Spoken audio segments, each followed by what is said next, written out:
Hey guys, welcome back to math class. Today we are going to talk about the different kinds of ratios that you might see and how to work with them. So let's look at the first kind. We have part to whole. This is kind of like a fraction. Fractions compare a part to total pieces. So on your test you took, there was a question about caramel apples. We're talking about cupcakes. So 3/10 of cupcakes had sprinkles. If there are 120 total cupcakes, I know that 3 out of 10 cupcakes have sprinkles. So how many out of 120 have sprinkles? So I'm going to set up a proportion. Remember that a proportion is two equivalent ratios. These fractions, these ratios, are equal.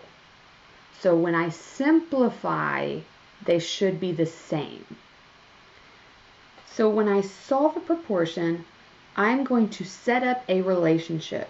So this one I have part over a whole equals a part over a whole. So my relationship, my pattern is part to whole equals part to whole. So 3 have sprinkles out of 10 total cupcakes. So how many have sprinkles out of 120 total cupcakes? When I solve my proportions, there's two ways to kind of go about it. The first one is to cross multiply. So multiply 3 times 120, which is 360. And then you divide by the other number. So 360 divided by 10 is 36. So 36 cupcakes had sprinkles out of 120 total cupcakes. Now there's another way to look at this relationship. 10 times 12 is 120. So 3 times 12 is 36.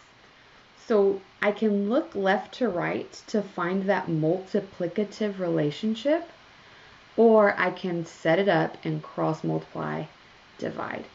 You always cross multiply the diagonal partners and then divide by the other number that isn't with a partner, the one that's across from your variable.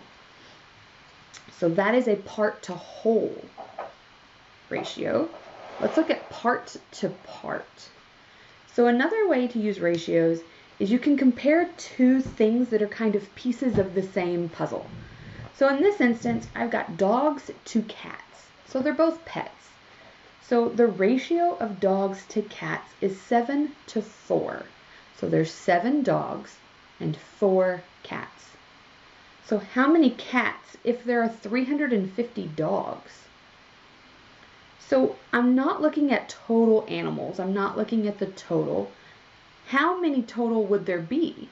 Dogs to cats if there's 7 dogs and 4 cats. How many total animals? There'd be 11. 7, 8, 9, 10, 11. 11 animals total. So if I was doing a part to whole ratio, I would be comparing dogs to total animals or cats to total animals. But since I'm doing dogs to cats, that's part to part. So 7 to 4. And that's how you read that. The little dots, the colon, that's a 2. So we say 7 to 4. So when I set up my proportion, I need to create a relationship. So what are the two things I'm comparing in this problem? I'm comparing dogs to cats. So now I have to make the decision. Do I want dogs on top or cats on top? There's no wrong answer here. Scratch that. So dogs to cats, I'm going to just put them in the order that they are. Dogs to cats. It doesn't matter. So 7 dogs to 4 cats. And then there's another number in this problem, 350. What is that number? It's the number of dogs. So did I put dogs on top or did I put dogs on bottom? Dogs is on top, so I'm going to continue to keep dogs on top. So 350 dogs. And so it's asking how many cats. Do I know how many cats there are right now? No, so I'm going to put an X. So there's my proportion. Dogs to cats, dogs to cats. So I cross multiply my diagonal partners. So 350 times 4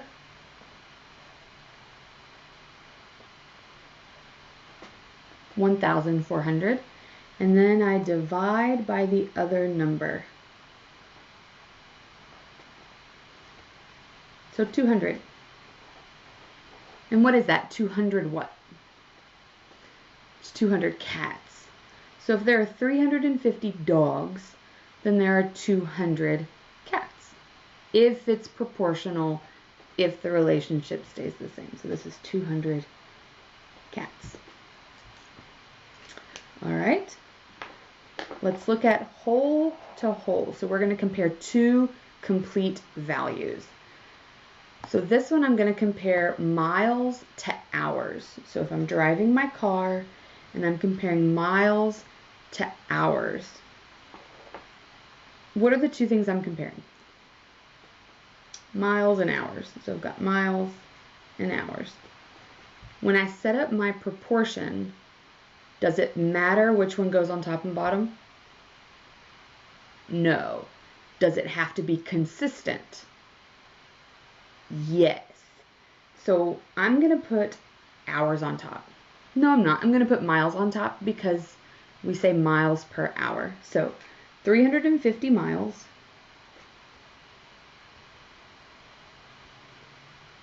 remember to label your numbers. This is really important. In 7 hours.